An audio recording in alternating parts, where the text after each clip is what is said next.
I want to talk about the subject of respect. My name is Pastor Andrew, Grace Point Church in Biddeford, Maine, and this comes out of a conversation I had with my wife maybe a year or two or so. She asked me, what does it look like when you feel respected? Or maybe she phrased it slightly different and said, hey, what are some ways that I can show you respect? Now, admittedly, this whole conversation is going to come from a Christian perspective. Now, I I think it's valuable for everyone to have a conversation around this topic. I think it's extremely helpful, but this is definitely coming from a Christian perspective, honoring God through obedience to His word. So I want to just put that disclaimer on there first. Um, she asked me this question. My response was, well, I don't know, but I know when I feel it, which has to be the least helpful answer you could possibly give. And it really bothered me. I think one of the challenges is that we live in a culture that talks a lot about love. If you look up ways to love your spouse, you will find articles and YouTube videos and podcasts and TikToks about that. If you talk about ways you receive love, there's books about that as well. The 5 love languages comes to mind. Some great resources around love.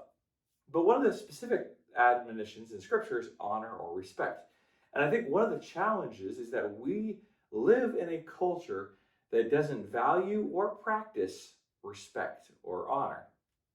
And so, what does that look like? Now, I said, well, I can feel it when I'm not respected. But that's not helpful to her. She was genuinely asking and searching for information.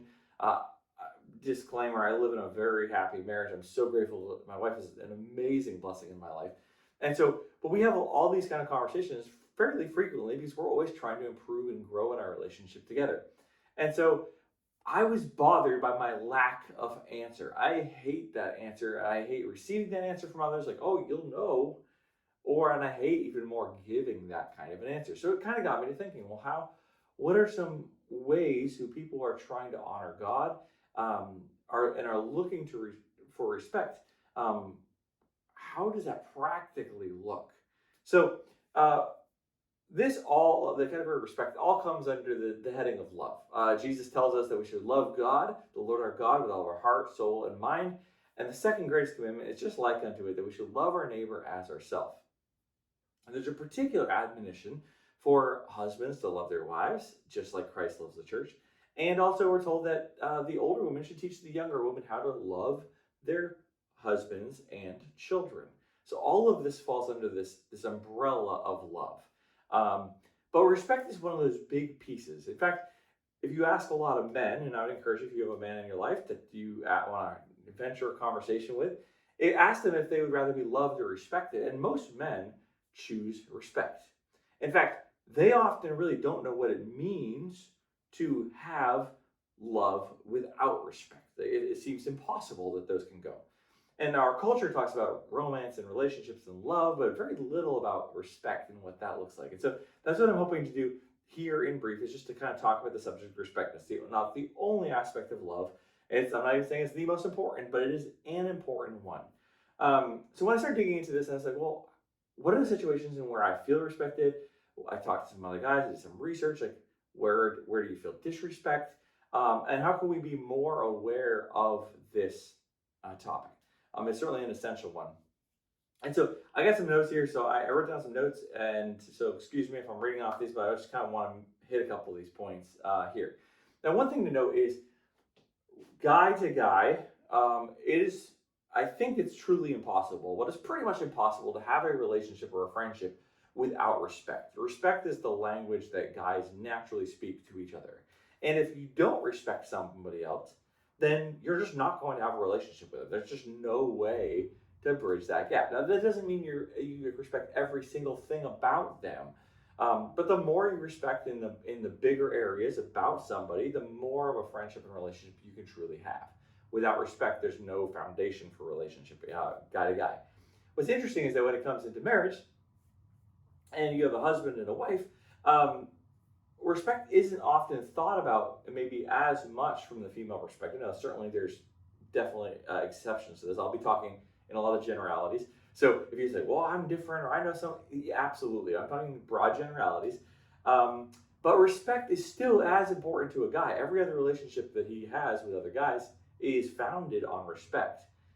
Without respect, there's no relationship. And yet, sometimes it's easy to get to marriage, and you talk to a lot of guys, and marriage is where they feel most disrespected. They feel more respect at work. They feel much more respect with their friends than they do in their own home.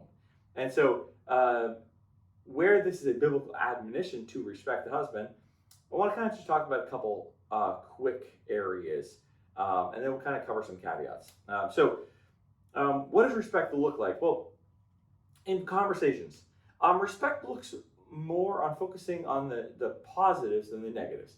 This does not mean we ignore all problems. This does not mean that we're unaware it's a fragile male ego we're trying to protect, but that there's just generally a focus more on the positives than on the negatives. Now, presumably you're thinking of marrying this person or marrying this husband, and hopefully there's something good that you actually saw in the beginning to that person. Guy to guy, we all know that we have issues. Like, there's no one's hiding that, no one's pretending they're not there. I mean, maybe one or two, but they're delusional. Everyone understands that we have issues. But if you're going to have a relationship with someone, part of respect is I'm not just going to see the bad, but I'm also going to see and acknowledge the good. That and that might be a skill set. Like someone's really great with building things, or really great with mechanics, or software design, or marketing. They have this amazing car or great house, or they just have a wonderful family, or they're really good with their finances. That this respect level, we focus on more on the positive than on the negatives. Generally speaking, it's easier to be in a relationship with someone who's more positive, and so I don't think. But sometimes in life and marriage, it gets very busy, and it's easy to get focused on things that are not going well, and yet it feels. It's easy to feel disrespected if the only thing that's focused on are the negatives, that we're not talking about the positives at all. In a verbal conversation, I would also encourage, if you don't do this, if you're trying to figure out how do I respect my husband, what does the respect look like, try using words like admire or respect and not just love. Our culture has so conditioned us to talk about, oh, I love you, and that is awesome, and it needs to be said, it needs to be heard. But I think you'll be surprised at what an impact it can say is like, I respect how you treat our kids, or I really admire how you handle that situation, or I respect that when you had a choice to make here, how you made that choice, and that will go, I think, further than you could possibly imagine. I would also say when it comes verbal respect, be specific, be sincere, and be brief. It doesn't need to be long. It doesn't need to be this prolonged speech, but it does need to be specific. Like, I like how you handled this situation. Very specific. It's sincere. Don't say it if you don't mean it. That can be easily spotted if there's not sincere intention to that. And it doesn't have to be long. And sometimes if it actually gets too long, it gets awkward. It's an odd thing about guys, but guys will praise and then keep on moving. Because I don't know why, but that's just how it works. And so if you're trying to show a guy respect, particularly what this looks like is like, be sincere, be specific, and then also be brief. Just drop it and move on. And that will mean more than you could possibly know. Conflict. A couple ways to respecting conflict. Now, first is assume the best. Particularly someone we're married to, life is busy, it's fast-paced, we have a lot of moving pieces, and it's easy to think we know absolutely what is going on 100% of the time. Maybe you're a person who is very intuitive and very, very good at that, but you're still not 100%. Particularly with someone that you're married to, I think it's a good general rule in as a policy, but assume the best. That's just showing respect. It's like, hey, I think enough of you to think that you probably had good intentions. You might have even had good execution. There might be another side to the story that I am not seeing in this instant. And so I'm going to assume the best of you. Second, when in doubt, ask questions in private.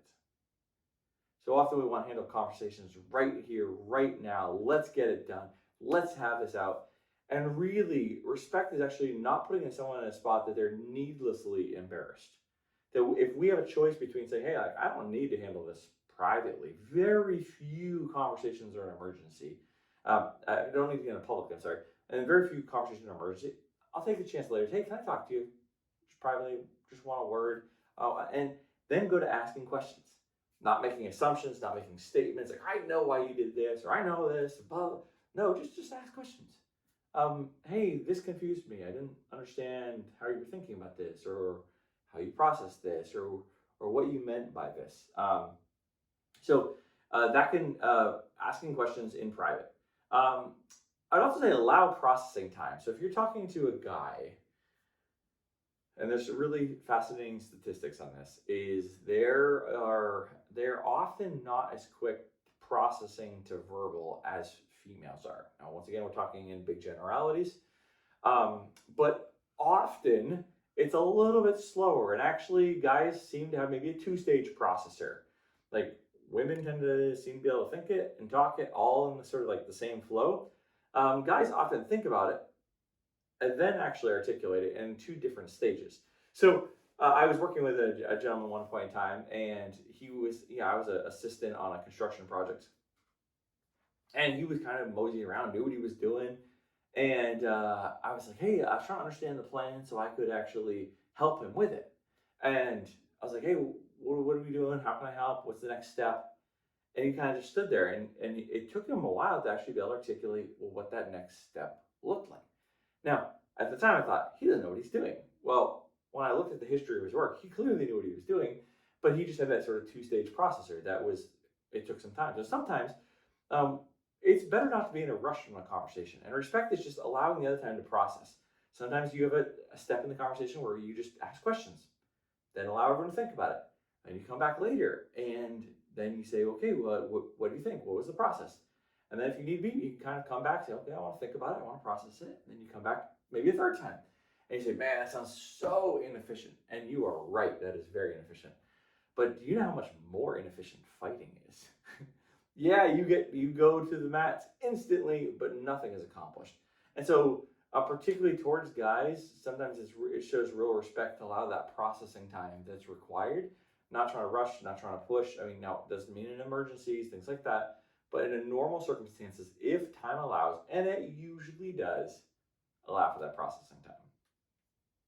Another one is definitely, I say, avoid getting in a guy's face or going physical, and hopefully this is not happening. But certainly, guy to guy, you don't get in someone's face yelling and screaming. You particularly don't lay hands on unless you want to actually take it to a very dangerous level. Now, you actually see what happens at the dangerous level when you have what we call them bar fights. You'll add a little alcohol and stuff gets into brawls much quicker. And so guys, under normal conditions, will not do that unless it's absolute serious life or death. They will avoid that level of in your face or escalation unless something's wrong or they're truly looking for a fight. I don't think that there's an awareness of that often. And so you see this where you'll be like in someone's face, and to receive that on a guy side of things is very unnatural because they don't receive that guy to guy without actually wanting to go to fight. Now, obviously, there's no excuse ever for a guy to lay hands on a woman at all. However, it shows a lack of respect for the physical capabilities of the person if you're threatening to that level and also expecting them not to do anything, because guy to guy, that just doesn't happen. So respect in the level of keeping that distance and making sure that it's actually a conversation that's being productive, working towards goals, and not just creating problems. Let's see. So we talked about conversation, conflict, growth. I think this is a really interesting one, and it's tricky. Like you marry someone, and the old joke is that a guy marries a girl hoping she'll never change, and a girl marries a guy hoping he will change. The couple areas on growth that I think respect is shown is one, in a relationship, and this is on either side, you need to own your own happiness. Like nobody else is responsible for your happiness. Now, there was a conversation I had with my wife at one point in time, and she came up to me and said, "Hey, what what do I do that makes you happy? And I said, nothing, which was definitely not the right way to answer it. But what I meant by that was two things, and we had a great conversation when she picked her job off the floor. Certainly, there's things that she does that makes it way easier for me to be happy than others. But one is my happiness is not her responsibility. That is an enormous amount of pressure. I can't even make myself happy all the time. So why would I put that pressure on her to make me happy? And second is like, also, I don't want to give like that right away to anybody else. It's not her responsibility. It's also not her right. So, yes, I am in a relationship, and I'm so grateful for my wife. And I think we work really hard to create circumstances and to show our affection and provide situations that the other one feels love and actually adds to the happiness of the other. But at the end of the day, to go to someone and say, like, you don't make me happy, it's not really their job. It's not their job, and it has this high disrespect piece in it because you're asking them to do an impossible job. Because if you could make you happy, you would be doing it, and yet you can't. And so to put that responsibility on somebody else isn't fair to anybody.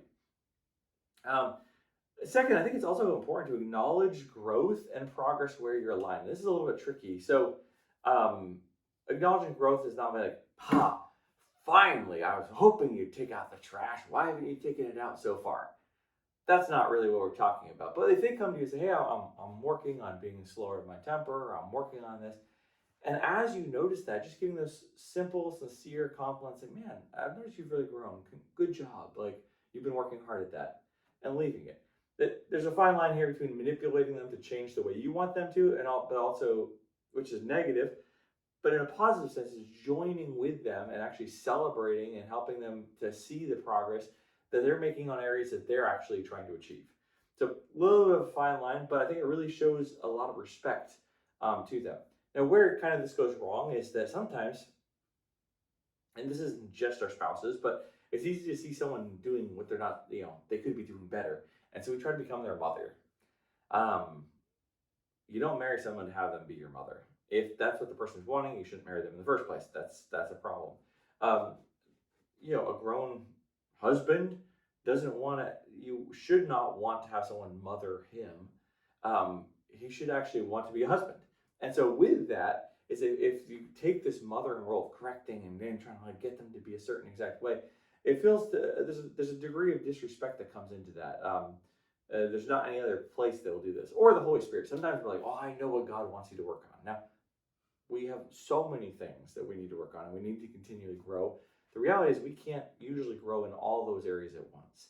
And so as followers of Jesus, we have the Holy Spirit working in us, convicting us, and it's this gradual process of growth. There's this gradual working. And so it's the respect and acknowledgement that, one, I can't change my spouse. No matter how much I want to or how much I try, I cannot change my spouse. And ultimately, they can only change when they want to, and as the Spirit of God works in them and motivates that change.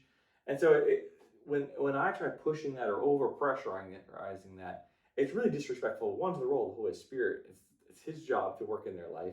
But also, it puts me in a role of I'm the parent over this one, and that's the role that God has. So, a couple pieces on growth there. And then parenting. There's a lot of disrespect seen in parenting, and I think it's an opportunity for high degrees of respect. We live in a culture that has made fun of parents, particularly dads, for years. They're always the idiots. They don't know what's going on. They don't know what they're doing, and dads come from a very different perspective often than moms. Dads are more high on discipline. Moms tend to be more high on affection, nurturing. Both are extremely valuable pieces, statistics. Now, I know there's some families that those roles are swapped, but you need that diversity in there. And so what's important is to actually treat the spouse as a valuable member of the team. That they might have different skills. And in fact, I think you kind of hope they've got different skill sets. That they're a valuable member of the team, and yet they bring something different. And you don't despise what they bring to the table. There's things that they're way better at that you are not, and vice versa. And so acknowledging the strengths and saying, hey, we're parenting as a team. Mom isn't smarter than dad. Dad's not smarter than mom. We both bring skill sets. In my wife and I's relationship, She is a trained professional educator. You know who handles most of the educational decisions in our household? She does, because she actually knows what she's talking about. And I'm so grateful. Like I don't pretend to come in and know all sorts of things about childhood education because she studied that on a professional level.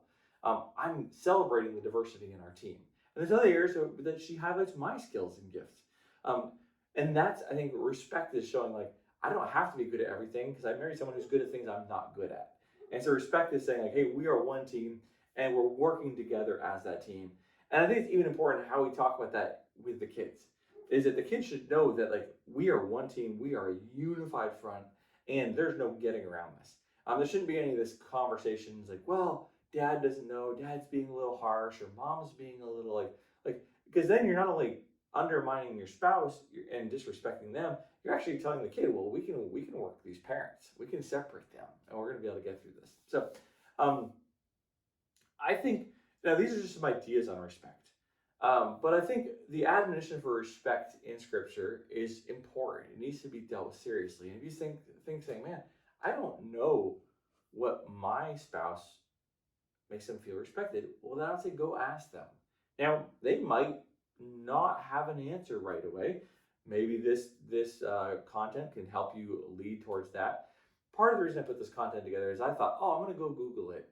Ask saying Google, and how do husbands feel respected? And pretty quickly, immediately, it jumped to like 10 ways to show love, 6 ways to show love, 5 things you can do to love. And I'm like, love is important, and respect is an aspect of love. But when we're talking about love scripturally, we're not just talking about this feeling of love, which is awesome when it's there. But we're talking about making decisions and to deliberate actions for the good of somebody else. And so we want to honor God by loving our husbands and loving our wives. But respect is one of the important ways that wives are commanded to love their husbands. And so now what's important is not that you make every husband feel respected. That is not important at all. What's important is that your husband feels respected. Now, I would also say to the husbands, make their job easy. Like, be someone who is easy to respect. Now, respect we kind of think of as this conditional piece where it's like, well, I will respect you when I feel respected. Um, and culturally, that's how we act, but that's not scriptural. We respect because God's put us in that relationship, just like we love unconditionally. Now, I would say to wives, like, make it easy for us to love you. And my wife certainly does that. Husbands, make it easy for your wives to respect you and make that job easy. But regardless, that respect it doesn't mean they're perfect. It doesn't mean that they hang them sun, moon, and the stars. It doesn't mean that they don't make mistakes. But there's plenty to respect and to honor and to even just honor the role that God has put in your life at this point in time. So hopefully this was helpful. I'd love to hear some other ways that you say, hey, this is how I feel respected, or this is how my husband feels respected, or maybe even like the negative sometimes can clarify. I don't want to dwell on the negative too much, but like the negative clarifies, like here's how I feel disrespected, or here's something, a story that I did that my husband felt disrespected. So I'd love to kind of continue this conversation. I don't think there's a lot of data out there on it that I've seen. And so topic of respect, love to hear what you say. Thanks so much once again, Pastor Andrew, Grace Point Church in Biddeford, Maine.